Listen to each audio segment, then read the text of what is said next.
안녕하십니까, 김재일입니다. 제가 금년 말에 은퇴를 하기로 결정을 했습니다. 그래서 오는 12월 17일 금요일 동료들이 마련해준 은퇴 특집 방송을 끝으로 해서 43년에 걸친 저의 신문 방송을 통한 활동의 종지부를 찍을 계획입니다. 이 특집 방송을 만드는 목적은 첫째로 오랜 세월 동안 신세해진 분들에게 감사를 전하기 위한 목적입니다. 두 번째는 긴 세월 동안 제가 커뮤니티에 드린 말씀에 대한 총정리의 성격도 갖고 있습니다. 12월 17일 오전 10시에 방송될 특집은 3부로 구성이 되는데, 첫째 감사 예배, 둘째 은퇴사와 스페셜 땡스, 세 번째 남기고 싶은 말들, 이렇게 구성이 되는데 3부는 다시 4개 부분으로 나뉘게 됩니다. 오해하지 마세요, misconception. 두 번째는 key message, 세 번째는 뉴스와 신앙, 네 번째 한인사회가 걱정스럽다, 이렇게 구성이 됩니다. 1, 2부는 12월 17일 금요일 오전 10시에 방영이 되고 3부는 11월 19일, 그러니까 오늘부터 차례로 이제 업로딩이 되게 됩니다. 오늘은 그 첫 번째로 오해하지 마세요, misconceptions 시간입니다. 우리가 미국에서 이제 반세기를 살아오면서 계속 질문하는 것인데, 잘 사는 방법이 무엇인가? 이런 지속적인 질문을 합니다. 당연한 일이라고 보겠죠. 모든 것이 낯선 땅에서 사는 방법과 가치 기준이 다를 수는 얼마든지 있는 법입니다. 그리고 또 정답인 줄 알았던 것이 오류의 답인 것도 나타나고 있습니다. 정답을 잘못 알고 살면은 잘못 이해하고 또 잘못 행동하고 잘못된 결과가, 그것도 치명적인 것이 나올 수도 있습니다. 그래서 이거 경계해야 될 일이라고 생각을 합니다. 우리가 보통 고향이라는 단어를 얘기를 하는데 참 따뜻하고 정겨운 말이죠. 그런데 이 이민자들에게는 고향이 없다, 그런 얘기를 제가 가끔 드립니다. 그만큼 이민의 생이 험난하고 슬프고 외로운 것이다, 그런 얘기입니다. 시인 김준태가 고향이라는 시에서 내가 눈을 감고 넘어져도 흙과 돌이 안아준다, 이렇게 얘기를 하고 있습니다. 내게도 그럴까? 저는 평북 의주에서 태어났고 원래 본적이 평북 희천입니다. 젖먹일 때 어머니의 등 옆에서 해주 갯벌을 넘어서 월남을 했고, 서울에서 자라고 교육을 받았고, 피난 가서 대구에 살았고, 그리고 시카고로 이민 와서 거의 50년을 지금 살고 있습니다. 과연 내 고향이 어디인가? 시카고에 이민 와서 50년을 살았지만 시카고를 나는 또 우리들 대부분이 제2의 고향, 이렇게 부릅니다. 제1의 고향이 어딘가? 요즘에는 이민 초기에 잘 불렀던 나의 살던 고향, 이 노래를 부르는 사람도 그렇게 많지가 않습니다. 이 성경에 보면 에이브라함이 갈대 우르라는 고향을 떠나서 가나안으로 가는데 이때 그의 나이가 74살이나 됩니다. 그 후에 한 번도 고향을 방문한 기록이 없습니다. 우리식으로 말한다면 고향 방문을 한 번도 모국 방문을 못했다, 이제 그런 얘기가 될 수가 있습니다. 이 내 고향에 대해는 금송아지가 있다 생각하는 것이 좋을 수도 있지만 때로는 위험한 일일 수도 있습니다.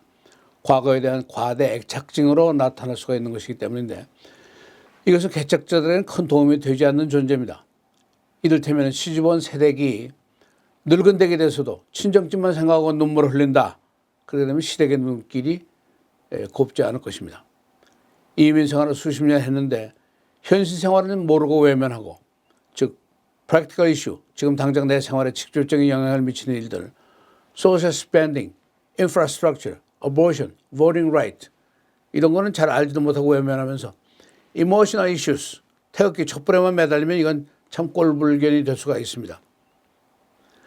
제가 줄곧 주장한 것은 이 양자 사이의 균형을 잘 잡고 차이를 인식하자는 것입니다. 모국 사랑, 모국 걱정과 내 현실 문제 사이에 균형 있는 태도를 가지고 살아야 한다, 이런 주장을 한 것입니다. 떠난 지 수십 년 된 모국에 청와대 비서관의 이름을 줄줄 외는 사람도 있는데, 그 사람이 내 권리 의무를 좌지우지하는 주지사, 시장, 카운티 책임자의 이름을 모르고 있다면 이게 좀 웃기는 얘기라고 볼 수가 있습니다. 이민이라는 거, 새 땅으로 이동하는 것을 의미합니다. 마치 철새가 새 땅으로 옮겨가면 여기에 적응해야만이 목숨을 부지할 수가 있는 것과 같은 이치입니다. 인간들이 이것을 로마에 가면 뭐 이렇게 표현합니다. 우리는 우선 생존부터 해야 됩니다. 살아남아야 됩니다. 다른 것들, 왕년에 고향에서 뭐 이런 것들은 정신적인 사치다라고 불러도 좋습니다. 생존의 범위가 어디까지냐? 이웃으로부터 존경을 받고 어깨를 펴고 떳떳이 거리를 활보할 수 있어야 하고, PTA 미팅에 가서 전혀 이질감이라든가 왕따 된 느낌을 제거할 수 있어야 합니다. 남에게 격려를 받는다든가 깔보임을 당하면 이거는 아직 생존 단계에 진입했다고 볼 수가 없다는 것이죠.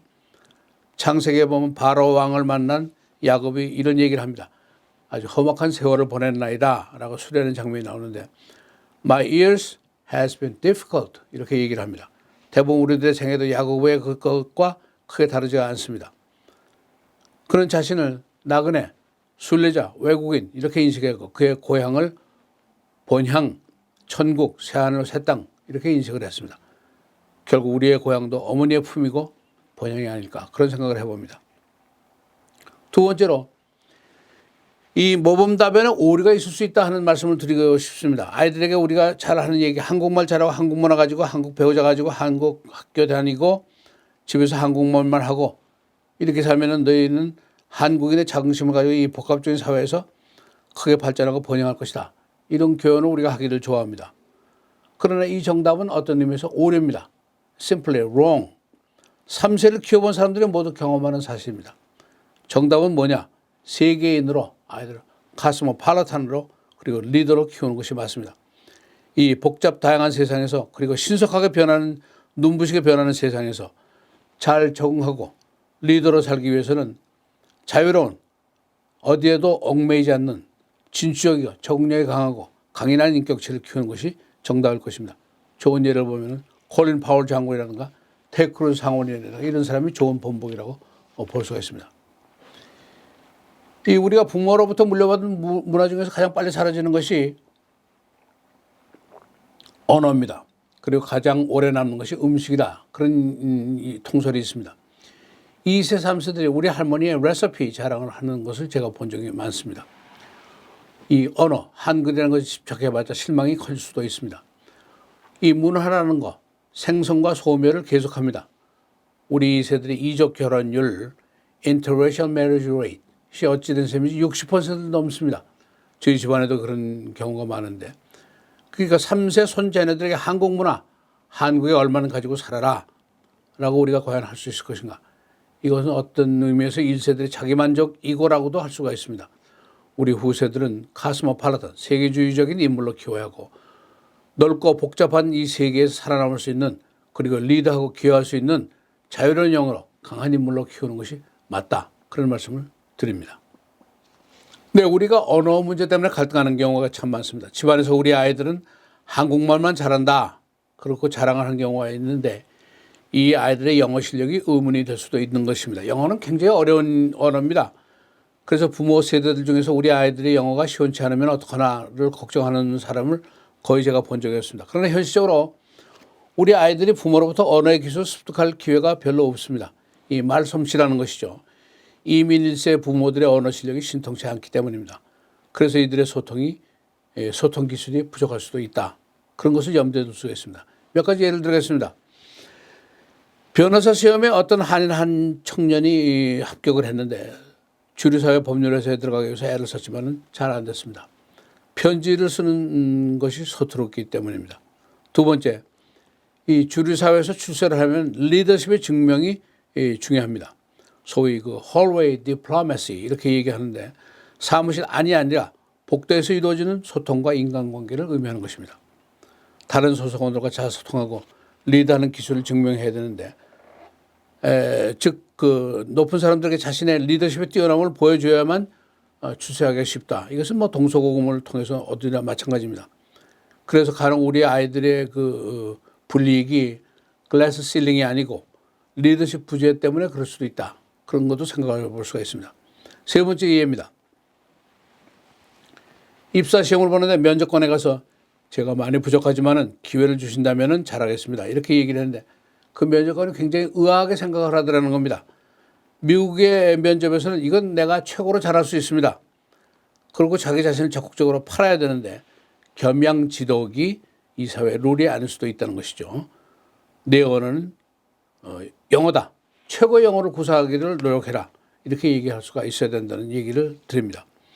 네 번째, 귀소 본능이라는 그 말이 우리들 잘 회자되는 얘기인데 미국 이민자들에는 이 귀소 본능이라는 생물학적인 원칙이 잘 먹히지 않는 경우가 많이 있습니다. 모든 인간은 죽을 때 태어날 때 자리로 가고 싶어하는 본능을 가지고 있다 이 말인데 이것도 시카고 노인들을 대상으로 조사를 해보니까 사실이 아니었습니다.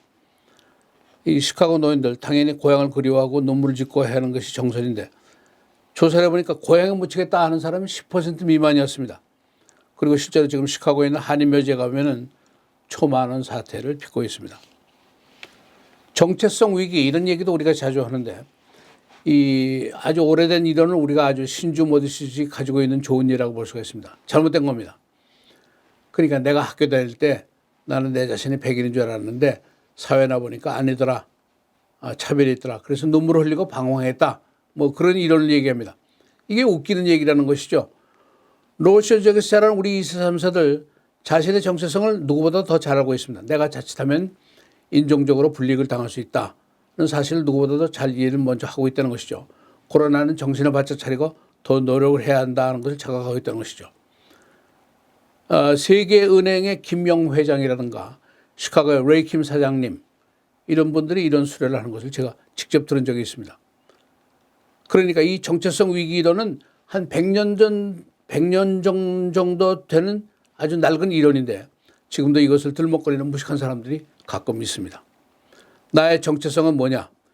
Korean American입니다. Korean이라는 문화적인 유산을 가진 미국 국민을 얘기하는 것입니다. 생물학적으로 김씨, 씨, 박씨 성을 가지고 있으면 나는 한국인이고 그리고 미국의 정치, 경제, 사회, 법률 안에 있으면 나는 미국인입니다. 오헤어공항에서는 내국인의 줄에 서야 되고 인천에 가서는 외국인의 줄에 섭니다. 팬데믹이 오니까 바이든한테서 오는 $1,400짜리 체크를 받았고 인천에 가면 우리가 2주 격리를 해야 됩니다. 그런데 중요한 것은 이 양자가 서로 배타적이지 않고 서로 상호 보완적일 수 있다 이것입니다. 만약 여기서 양자 중에 하나를 택일하라고 누가 주장을 한다면 이것은 마치 엄마가 더 좋아 아빠가 더 좋아 하고 질문하는 아주 유아기적인 의식을 가진 사람이다 라고 치부를 해도 좋습니다. 물이 피보다 진한가 피가 물보다 진한가 그런 얘기도 있습니다. 피가 물보다 진하다는 정서보다는 물이 피보다 진하다는 역설이 더 강한 것이 미국이다. 그런 이론도 있습니다. 두 가지 이론이 있는데 첫째는 샐러드 볼 티어리입니다. 복합적인 문화를 섞어도 결국 완전한 새로운 물질을 이용해서 변화하는 것이 아니라 그 안에 각기 다른 요소들이 샐러드 그릇처럼 상이한 요소들이 담겨 있을 뿐이다. 그런 이론이 있고 두 번째는 멜팅 팟 티어리입니다. 상이한 다른 요소들을 넣어보니까 다 녹아서 새로운 물질을 생성하더라. 즉 All American이 나온다. 그런 이론입니다. 둘 중에 어느 쪽을 택하든 그것은 각자의 경험과 취향에 따른 것입니다. 그러나 이민 연자가 길어지고 또 2세, 3세들의 이적 결혼이 60% 이상씩 증가하고 언어 문화가 상이하고 교육 환경 차이가 있고 그래서 물이 더 진하다 하는 생각을 하는 사람들이 계속 늘어나고 있습니다. 우리가 잘못 이해하면 잘못 행동하게 되고 잘못된 결과를 초래하게 됩니다. 그런 낡은 이론들, 오류의 정답들은 신속하게 제거를 해야 되는데 우리 이민사회에서 이게 잘 되질 않습니다. 부족합니다. 정신적인 문화적인 일을 하는 사람들이 살아남을 토양이 별로 없기 때문입니다. 대부분들이 영어를 한마디도 안 되는 소위 그 안락지역, 컴포트 존에 안주하고 살면서 촛불 태극기 타령을 하고 살면서 달러만 조금 있으면 된다는 생각을 가지고 살면서 그런데 이것이 굉장히 위험한 것이라는 것이죠.